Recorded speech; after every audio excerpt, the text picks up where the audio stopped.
presented by Mathli Express Music.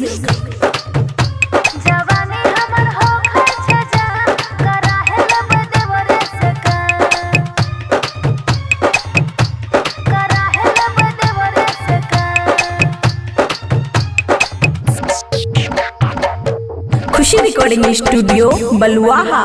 सैया अपने रहै छै आसान कराइले बदे बरस काम। सैया अपने रहै छै आसान कराइले बदे बरस काम। जवानी हमर होखै छै जान कराइले बदे बरस काम। डीजे गुड मधुबनी जवानी हमर होखै छै जान कराइले बदे बरस काम।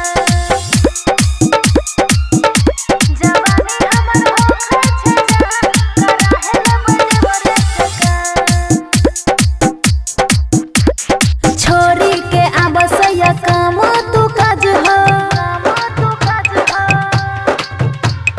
तोहर धन पकड़ता दोसर कोई राज हो।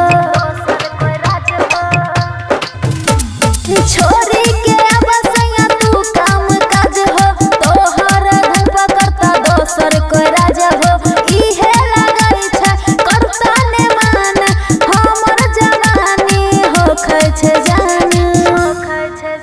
सैया अपने रहै छै आसान कराइले बदे बरस काम। सैया अपने रहै छै आसान कराइले बदे बरस काम। डीजे गुड मधुबनी कराइले बदे बरस काम। सैया अपने रहै छै आसान कराइले बदे बरस काम।